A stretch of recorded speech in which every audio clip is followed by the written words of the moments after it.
Morning students. Hindi की online कक्षा में कक्षा 4 के विद्यार्थियों का एक बार फिर से स्वागत है।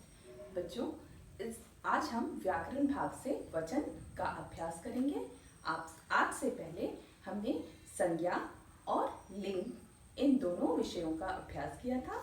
आज हम जानेंगे वचन की परिभाषा, वचन के दोनों भेद, एक वचन एवं बहुवचन। तो सबसे पहले हम शुरू करते हैं वचन की परिभाषा से। वचन कहते किसे हैं? संज्ञा अथवा सर्वनाम, ये शब्दों को संज्ञा हो अथवा सर्वनाम हो, इनके या किसी भी शब्द के एक या एक से अधिक होने का बोध कराने वाले या उनकी संख्या का बोध कराने वाले शब्द को वचन कहते हैं।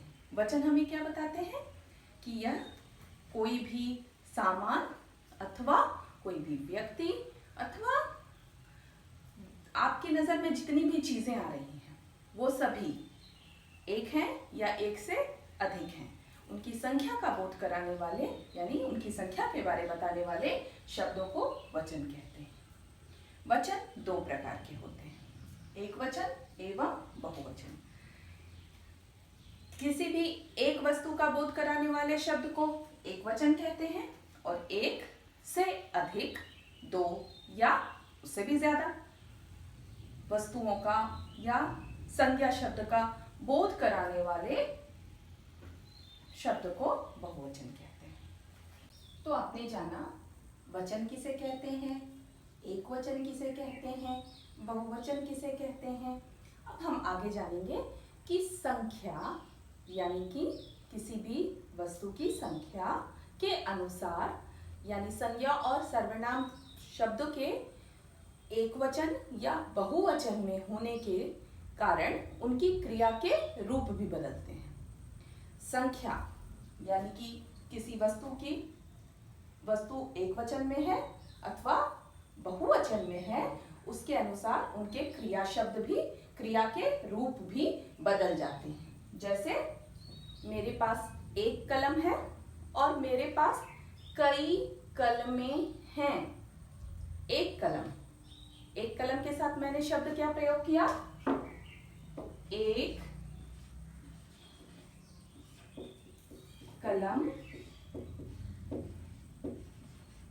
है।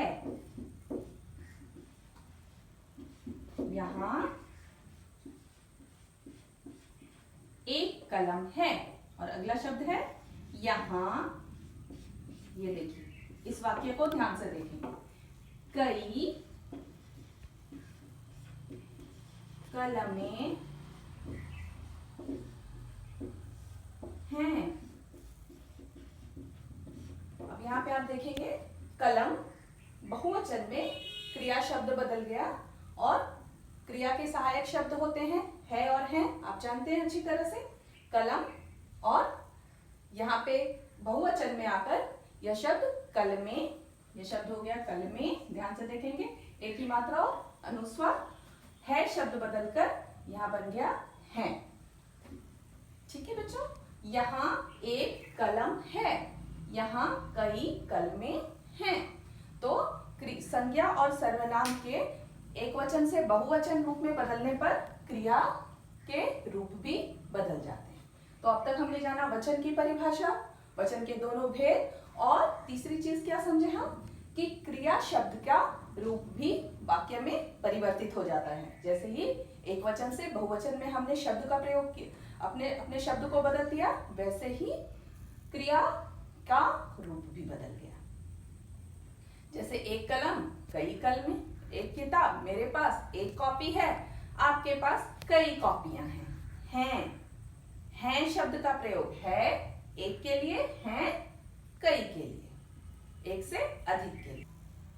तो बच्चों, हमने जाना वचन, और वचन के बारे में क्या जाना हमने कि यह हमें संख्या का बोध कराते हैं कि शब्द एक वचन में है अथवा बहुवचन में है, एक है या एक से अधिक है।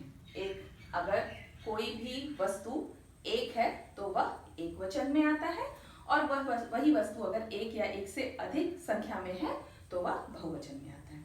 अब हम, और फिर हमने ये भी जाना कि कि वचन के अनुसार क्रिया के रूप भी बदल जाते हैं। अब हम आगे जानेंगे कि कुछ ऐसे शब्द हैं जो एक वचन में रहे, यानी कि वह एक संख्या में एक रहे या एक से अधिक, रूप उनका कभी नहीं बदलता, कभी परिवर्तित नहीं होते। वो शब्द हैं फल, फूल, घर, मंदिर, बादल,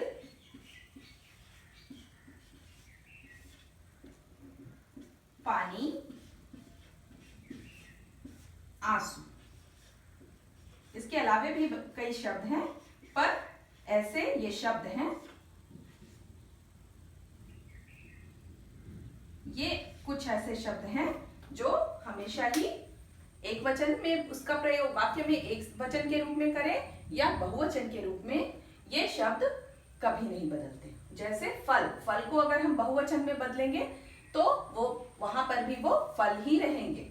फूल, कई फूल, बहुत सारे फल, हम उसके आगे जोड़ रहे हैं बहुत सारे, पर फल का रूप नहीं बदल रहे। फूल, मैंने कई फूल तोड़े, मैंने बगीचे से कई फूल तोड़े, पर हम यहाँ पे फूल का रूप नहीं बदल रहे। घर, मेरे घर के आसपास कई और घर हैं, कई और घर, घरें हैं, ऐसा नहीं बोल रहे हम।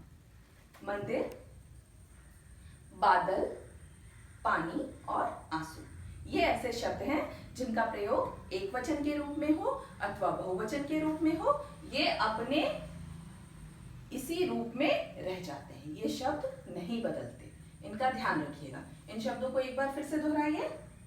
फल, फूल, घर, मंदिर, बादल, पानी और आंसू। तो बच्चों, आपको कुछ विषयों पर अपने व्याकरण भाग में थोड़ा डाउट था, थोड़ी शंका थी, तो हमें सबसे पहले हम इस वीडियो में उस शंका को दूर करते हैं। आप में से कुछ बच्चों का यह प्रश्न था कि हमने पाठ 1 भाषा, पाठ 2 वर्णमाला, पाठ 3 शब्द एवं पाठ 4 वाक्य, ये सारे पाठ छोड़ दिए हैं, इसकी पढ़ाई नहीं की। तो बच्चों, ये सारे चारों पाठ हमारे मौखिक पाठ हैं, क्योंकि ये आप कक्षा 1, 2 और 3 में पढ़ चुके हैं। ये पाठ मौखिक पाठ हैं, इनका हम सिर्फ पुस्तकीय अभ्यास करेंगे। और जब आप में से कई बच्चों के पास किताब नहीं थी, तो इसलिए हमने पाठ 1, 2, 3, 4 की पढ़ाई नहीं की है। अब आपके पास किताब आ जाएगी तो हम इस पाठ को पढ़ेंगे भी और इस पाठ के पुस्तकीय अभ्यास को भी पूरा करेंगे। आज हमने इस वीडियो में वचन की परिभाषा एवं वचन के भेदों को जाना था। तो आइए अब हम अपनी इस वीडियो की उन चीज़ों को जो हमने पढ़ा है उसे दोहराते हैं। पाठ 7 वचन, वचन की परिभाषा उदाहरण सहित लिखें। बच्चों, ये जो कुछ आपको बताया जा रहा है इस वीडियो के माध्यम से, ये वीडियो पॉज करके आप अपनी कॉपी में लिखेंगे, अपनी व्याकरण की कॉपी में। व्याकरण और कोर्स के लिए एक ही कॉपी है, उसी कॉपी में लिखना है जो कि आपने अब तक बनाया है, जिसमें आपने अपनी कोर्स बुक से यानी अपने गुलमोहर किताब में से पाठ 1 और 2 लिखा है और व्याकरण भाग में से संज्ञा की परिभाषा व भेद एवं लिंग की परिभाषा व भेद तथा कुछ शब्द जिनके आपने लिंग बदल कर लिखे थे, वो सारे कार्य किए हैं। उसी में आपको ये भी कार्य करना है। वचन की परिभाषा उदाहरण सहित लिखें। आइए हम इसे दोहराते हैं। वचन की परिभाषा उदाहरण सहित लिखें। किसी व्यक्ति या वस्तु की संख्या बताने वाले शब्द वचन कहलाते हैं, जैसे टोपी, टोपियाँ, पैसा, पैसे, किताब, किताबें, माला, मालाएं। वचन के कितने भेद होते हैं? नाम लिखिए एवं उनके उदाहरण सहित समझाइए। वचन के दो भेद होते हैं, एक वचन और बहुवचन। एक वचन के उदाहरण पौधा, रोटी, पतंग। बहुवचन के उदाहरण पौधे, रोटियां, पतंगे। आइए कुछ शब्दों के वचन बदलकर लिखें। ये सभी कार्य आपको अपनी कॉपी में करने हैं। निम्न शब्दों के वचन बदलकर लिखिए।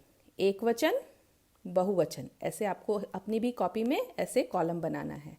बेटा, बेटे, केला, केले, लड़का, लड़के, बच्चा, बच्चे, कमरा, कमरे, रुपया, रुपये, मुर्गा, मुर्गे, बगीचा, बगीचे, पत्ता, पत्ते, कपड़ा, कपड़े, औरत, औरतें, पतंग, पतंगें, रात, रातें, पंखा, पंखे, पुस्तक, पुस्तकें, कमीज, कमीज़ें, बात, बातें, सड़क, सड़कें, दीवार, दीवारें, कहावत, कहावतें, मेज़, मेज़ें, खेल, खेलें, वस्तु, वस्तुएं, माला, मालाएं, गौ, गौएं, भाषा, भाषाएं।